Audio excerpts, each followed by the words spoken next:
So let's talk about the Xano integration in WeWeb. So in this video, we're first going to cover how you can install the Xano integration and the Xano authentication system into your WeWeb project. We're then going to cover how you can set up authentication. And by this, I mean setting up your authentication pages with the sign up and login flow. We'll then cover how you can show and edit data from your Xano tables directly in your WeWeb projects. And lastly, we'll cover some of the nice backend utilities that the Xano integration comes with.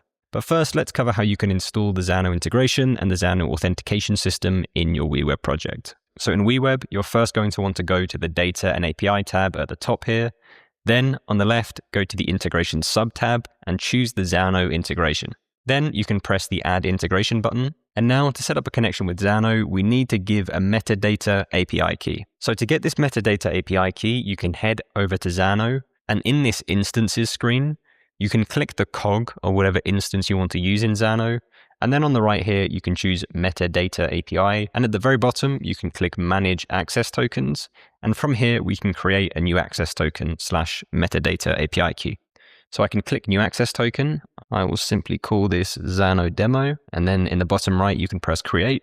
You can copy your access token here, then switch back over to WeWeb and simply paste in your key here. Then in this select, you can choose which instance from Xano you want to use, then which workspace in that instance. And from here, you have further options. So you could connect a custom domain, you could enable branching from Xano, and lastly, you could enable real-time. Now, just as a note here, when it comes to real-time, this is not yet available. We have the toggle here, but we don't have the feature fully ready. We're working on it and it will be released in the coming weeks. So I say this just as a note. If you're watching this video a few weeks into the future, chances are we now have real-time fully available with the Xano integration. So I'm not going to utilize any of these customization options in this video. So I'm simply going to press Create. And now that Xano connection is set up and the Xano integration is installed. And the last thing I need to do is now set up the Xano authentication system. So I can go into the Authentication sub-tab. I can again choose Xano. Because we've already now set up that Xano connection, it's pre-selected for me, so I can simply press Continue. And that is now all set up. So that is how you can install the Xano integration and the Xano authentication system in your WeWeb projects. So with the base integrations now set up, let's cover how you could utilize Xano authentication in your projects. So if I switch over to my interface and I open up the page selector, I have a couple of pre-made authentication pages ready. And so I'll start with the sign up authentication page. And on here, I just have a basic sign up form. And so in Xano, I have my user table here. And what I want to happen when someone signs up is for them to be added to this user table. Well, to be able to do this in Xano, we just need to make sure we have some authentication API set up. So in my authentication folder here, I have a sign up endpoint, a login endpoint, and also importantly, an auth.me endpoint. And if you don't have these in your Xano workspace, you can very easily create them. When you press Add API Endpoint here, there's templates for authentication. So a login template, a sign up template, and an auth.me template that you can utilize. So in WeWeb, on my form, I'm going to create a workflow, and I already have one set up that fires on submission of the form. And so they get navigated to the home page, but before we navigate them, I want to sign them up using the information that they've input. So here I can add an action. I can go to the From Authentication folder, and here I have 3 options for the Xano authentication system. We'll go through all 3 of these shortly. However, before we can utilize any of this, we need to first call the API to sign the user up. Because once they are signed up, then we could use something like authenticate. So first, I'm going to go to the interface folder. I'm going to go to Xano, and I'm going to choose API request. And the API I want to call here is in the authentication folder, and it will be the sign up endpoint. And now here I have the fields from my Xano API, so the name, email, and password, and I can simply bind these to the inputs in my interface. So the name input, email input, and then the password input like so. And so now if I close this and put it into preview and fill in this form, if I now go back into that workflow, I can see in my bindings, they're now bound to those values. So if I test this, I can see that's ran successfully. And in the response back, I get this authentication token.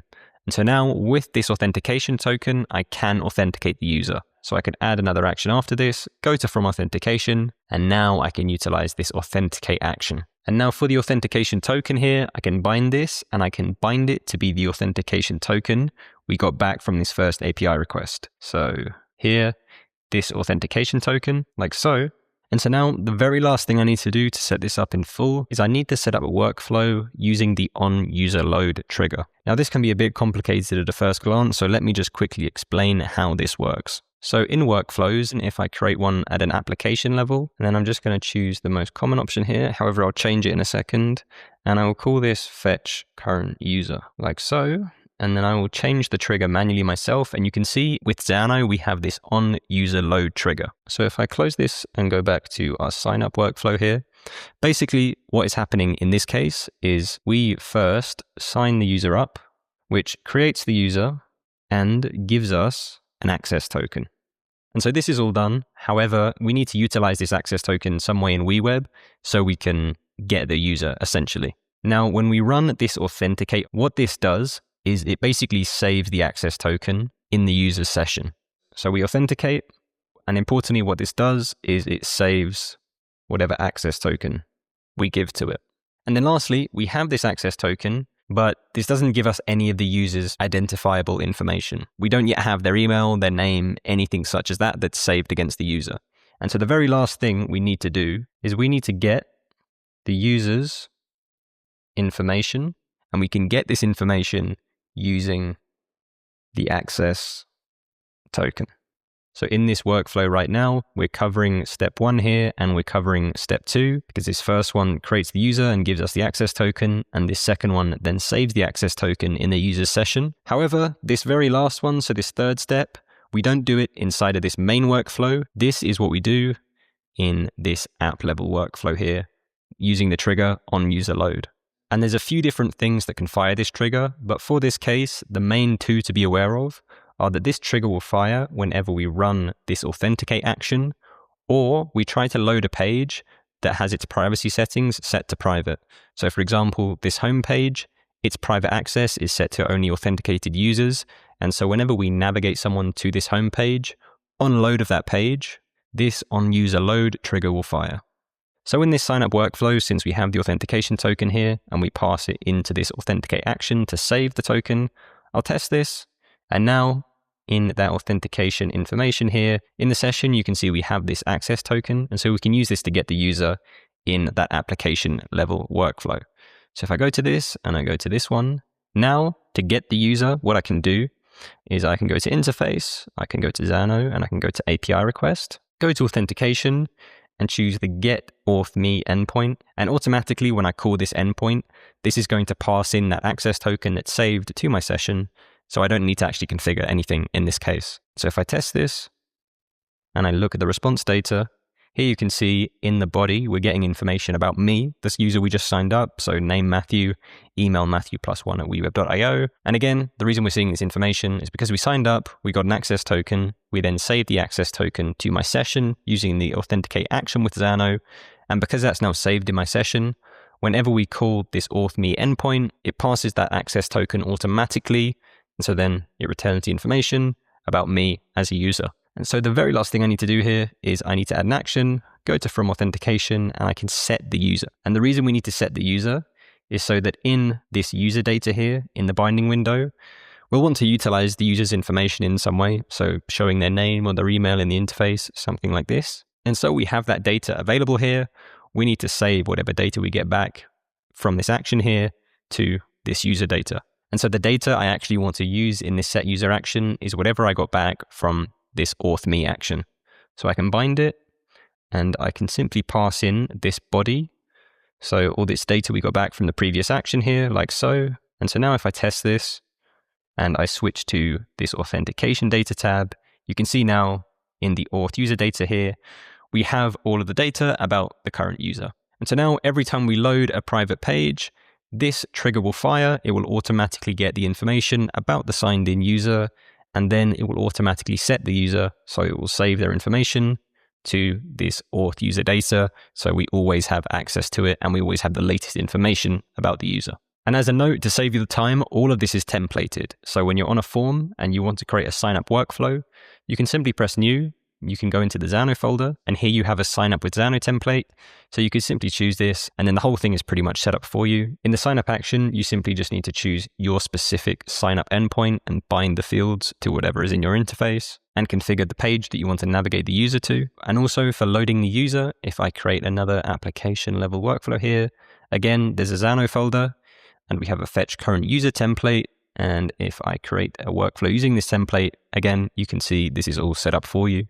The only thing you need to configure here, like the sign up action, is for the fetch user action, you need to select your auth.me endpoint in your Xano workspace. And then that's all. So if you want to save yourself time, I recommend using those templates. And so then when it comes to setting up the sign-in logic, if I switch over to my sign-in page, I'm not going to go through this process. However, I could simply just create a new workflow on my form, go to the Xano folder, and then use the sign-in with Xano template to set this up. And so if I switch over to my homepage here now, here for my profile name, you can see this is already set to Matthew. And the reason this is set to Matthew, it's because this is now pulling in data from that user data that we just saved. So we could use this information dynamically if we wanted to. And lastly, if I wanted to set up logout logic on this logout icon, let's say, in a workflow on click, I already have one briefly set up here. So I'm navigating them to sign in because I want to log them out. But before I do this, what I need to do in the case of Xano is in the from authentication folder, I need to clear the session. So that covers how you can utilize the Xano authentication features in WeWeb. So signing the user up and signing the user in, and then being able to get their information and utilize it in the interface. And then lastly, log them out whenever you need to. So next, let's cover how you can show data from your Xano tables and then edit that data dynamically or from WeWeb. So in Xano, I have an events table. And in this events table, I just have some mock data. And so back in WeWeb, in my interface, I have this events page with some placeholder cards. And so I want to show my events from Xano on this page. Well, what I can do is I can go over to the Data and API tab. And in the Tables subtab here, I can choose Xano as a data source. And now to get data from Xano, we need an API to do so. So back in Xano, if I switch to my APIs, I have an events folder here. And I have a get event API. And so this will query my events table and return me all the records from that table. And so in WeWeb, I could call this API to get data to populate this table for my events. So I will choose that events group for the API group. And then for the endpoint itself, I will choose the get event API. And then this toggle at the bottom for fetch all views via the front end, I recommend you leave this on in the case of Xano. Basically, what this will do when it is toggled on is it will bypass the WeWeb backend. So when you fetch any data from this table, the request will be made straight from the front end to Xano. It will bypass the WeWeb backend, which in the case of Xano is probably best suited. However, if you wanted to, you could toggle this off and have the request go through the WeWeb backend, so the WeWeb server. I'm going to leave it toggled on, so I'll press continue. And so now, as you can see, in this table inside of WeWeb, I have all of that data from my events table in Xano. And so now that I want to show this data in my interface, what I can do is I can create a new table view on this table. So I can click new view here. I will simply call it all events. And so now I have this table view. I can use this in my interface. So I could switch back to the interface. I could click on my pre-made events grid here, and I could bind the items. And if I switch over to this second tab, I have access to my table views. And so I could bind this to be the data from that table view.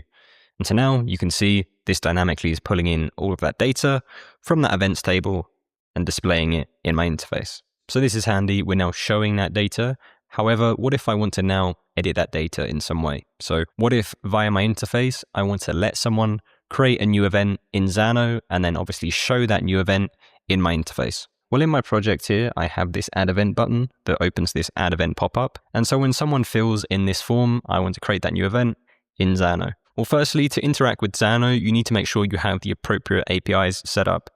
So in Xano, in my events API group, I have this post event API. And so I can send it a title, a status, and description, and it will then add a record appropriately in my events table with those values. And so to add a new event in Xano, I could call this API from my WeWeb interface. So if I go onto my form here and I go into my submission workflow that's already set up, I need to first call that Xano API to post a new event. And then I need to refetch the data of my view. So we see the latest data in our interface. So at the top here, I can add a new action, go to interface, go to Xano, and I can make an API request. And so here I want to select that post event API. So I will go to the events API group, then go to post event, And so now we see all of those fields that the API expects.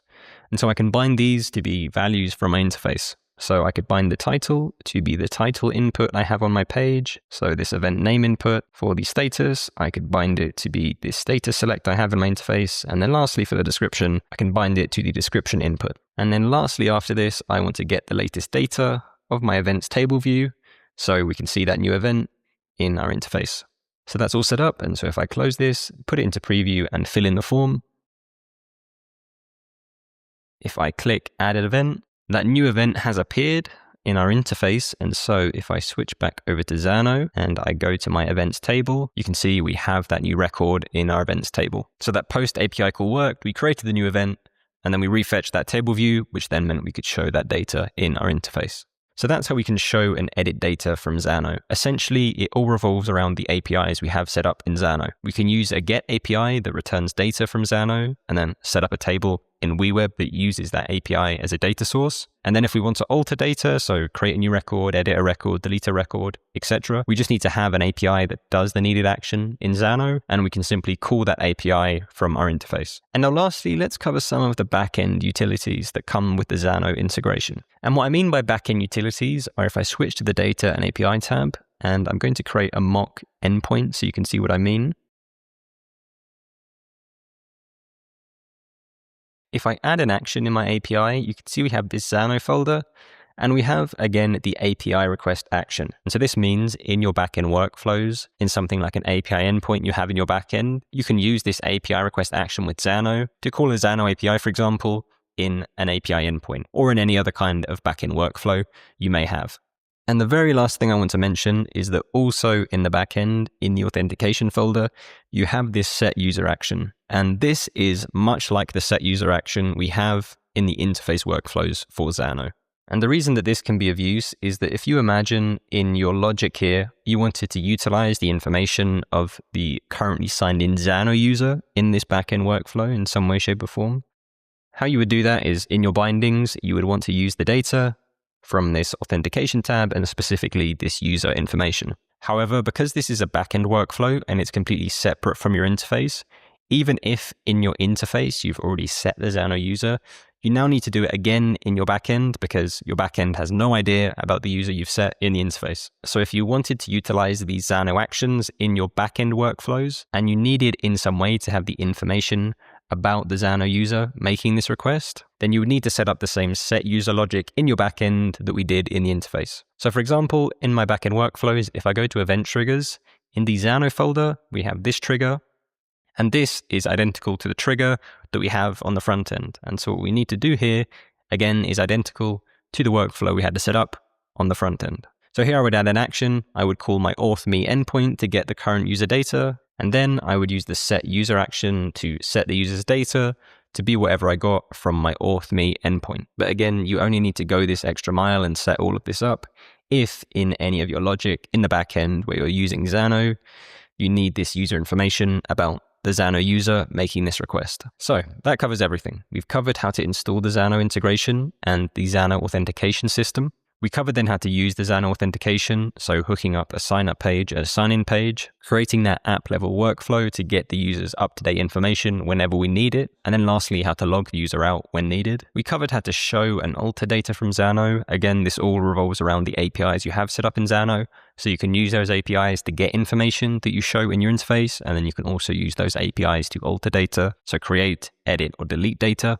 And then lastly, we covered how you can use some of those backend utilities the Xano integration comes with. So being able to make an API request to Xano in a backend workflow, and if you need to, setting that user information so you can use the user information of the Xano user making a request if you need to. Those backend utilities are an advanced feature, but they're there if you need them. And so at a high level, that covers the Xano integration in WeWeb. If you have any further questions on the Xano integration, feel free to leave them in the comments of this video.